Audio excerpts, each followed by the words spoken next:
Hello everyone, welcome to my YouTube channel. तो दोस्तों आज के इस वीडियो में हम लोग देखने वाले हैं चैप्टर 3 आवर चेंजिंग अर्थ, जो कि क्लास 7th का है और एनसीईआरटी बेस्ड है।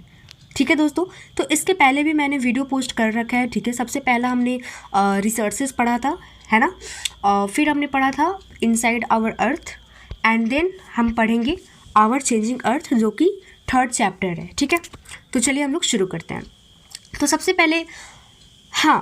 पहले आप लोग वो वीडियो को ज़रूर देखिए जो मैंने ऑलरेडी पोस्ट कर रखा है। ठीक है, चैप्टर 1 और चैप्टर 2 भी क्लियर हो जाएगा और फिर आप लोग चैप्टर 3 अच्छे से समझ पाएंगे। ठीक है, तो आप लोग वो वीडियो को ज़रूर देखें।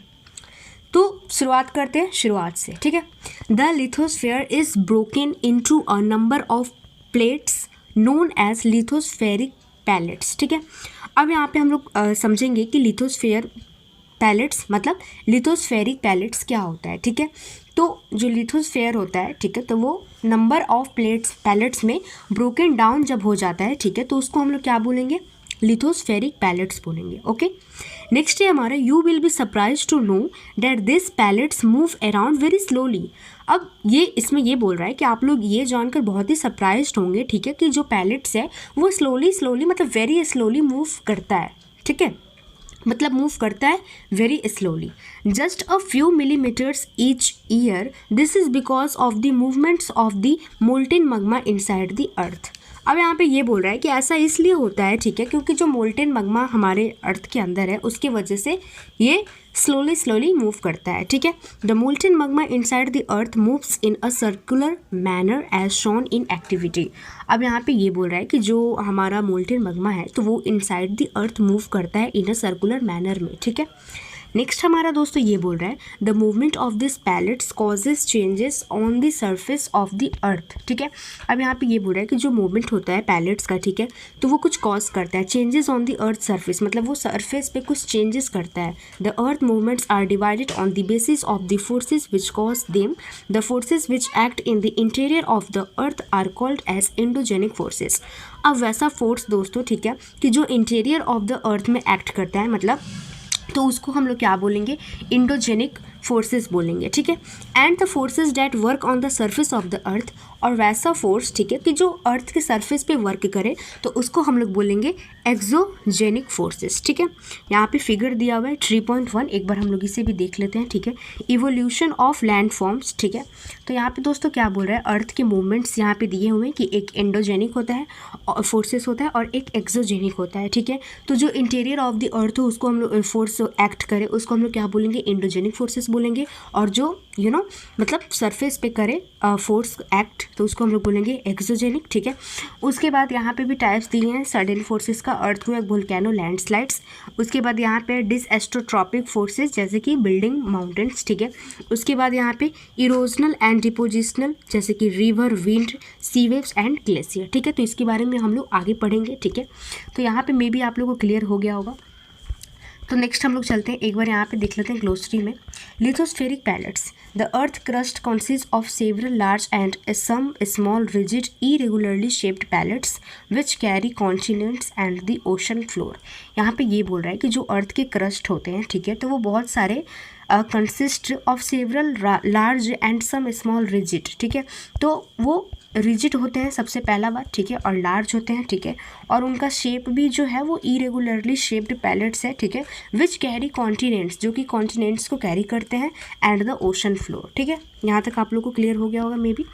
उसके बाद दोस्तों यहाँ पे क्या बोल रहा है, endogenic forces sometimes produce sudden movements and at the other times produce slow movements। अब यहाँ पे बोला है कि जो एंडोजेनिक फोर्सेस है तो वो समटाइम कुछ सडन मूवमेंट्स क्रिएट करते हैं और कुछ टाइम बहुत ही स्लो मूवमेंट्स वो क्रिएट करते हैं। Sudden movements like earthquakes and volcanoes cause mass destruction over the surface of the अर्थ।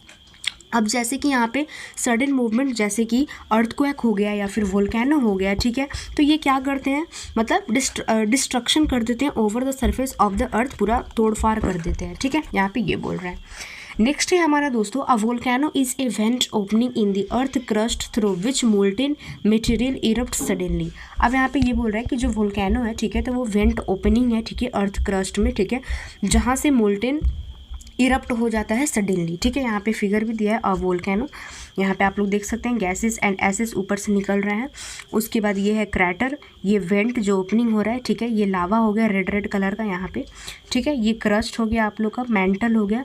उसके बाद यहाँ पे मग्मा चेम्बर हो गया, ठीक है। ये आप लोग का फिगर दिया हुआ है। यहाँ पे एक वर्ड ओरिजिन में दिया है कि इंडो मीन्स दोस्तों इनसाइड होता है, ठीक है। और एक्सो मीन्स क्या होता है, आउटसाइड होता है, ठीक है। और जेनिक मीन्स क्या होता है, ओरिजिन, ठीक है। तो उससे मिलके यहाँ पे क्या बन गया, इंडोजेनिक और एक्सोजेनिक, ठीक है।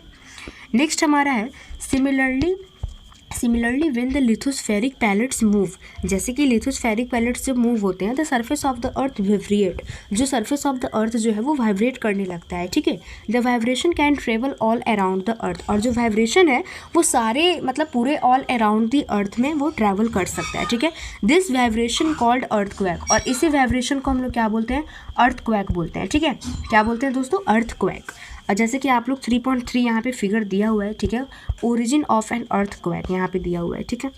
नेक्स्ट हम लोग यहाँ पे देखते हैं the place in the crust where movement start is called focus. अब वैसा प्लेस, ठीक है, जहाँ से मूवमेंट का स्टार्ट हो रहा हो, ठीक है, मूवमेंट का स्टार्ट हो रहा हो तो उसको हम लोग बोलेंगे focus. The place on the surface above the focus, और मतलब फोकस से थोड़ा सा अबव पे, ठीक है, तो उसको हम लोग क्या बोलेंगे, ईपी सेंटर बोलेंगे। क्या बोलेंगे दोस्तों, ईपी सेंटर। नेक्स्ट है यहाँ पे vibration travel outwards from the epicentre as waves. अब जो वाइब्रेशन है वो आउटवर्ड्स में ट्रैवल करने लगता है, ठीक है, ईपी सेंटर के पास, फ्रॉम द ईपी सेंटर मतलब ईपी सेंटर से भी आगे, ठीक है, वेव्स बन के, क्या बन के दोस्तों, वेव्स बन के, ठीक है।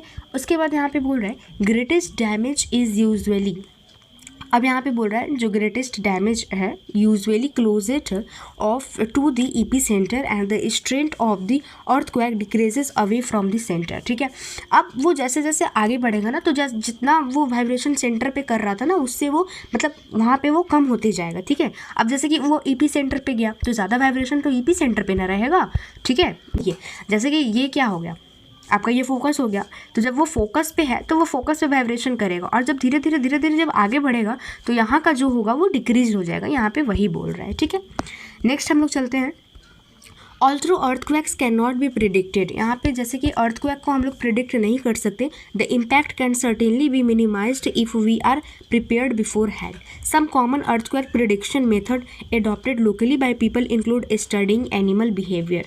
एनिमल बिहेवियर पे हम लोग स्टडी किया गया है, तब हम लोग प्रिडिक्शन कर सकते हैं। Fish in the pond get agitated, snakes come to the surface. Snake जो है वो सरफेस पे आ जाते हैं जब उनको ऐसे महसूस होता है, जब फील होता है कि अर्थक्वेक आने वाले हैं। तो ऐसे हम लोग तो प्रिडिक्शन नहीं लगा सकते, लेकिन ऐसा स्टडी किया गया है कि ह्यूमन के बिहेवियर को देख के हम लोग प्रिडिक्शन लगा सकते हैं कि हाँ अर्थक्वेक आने वाला है, ठीक है। यहाँ पे 3.3 का ये फिगर है, destruction caused by an earthquake इन गुजरात। ये देखिए कैसे पूरा मतलब पूरा बिखर गया है, ठीक है, डिस्ट्रक्शन हो गया है अर्थक्वेक के द्वारा, ठीक है, इन गुजरात में, ठीक है। उसके बाद यहाँ पे अर्थक्वेक अ केस स्टडी दिया हुआ है, ठीक है। उसके बाद यहाँ पे डू यू नो दिया हुआ है। तो बाकी हम लोग कल मतलब नेक्स्ट लेक्चर में कवर करेंगे। बाकी this is a part 1 video. I hope कि आप लोगों को वीडियो अच्छी लगी हो। बाकी आप लोग को अगर वीडियो थोड़ी भी अच्छी लगी हो तो प्लीज़ लाइक कीजिए, सब्सक्राइब कीजिए, कॉमेंट कीजिए, ठीक है। बाकी मिलते हैं नेक्स्ट लेक्चर में, तब तक आप लोग अपना ख्याल रखिए। Thank you.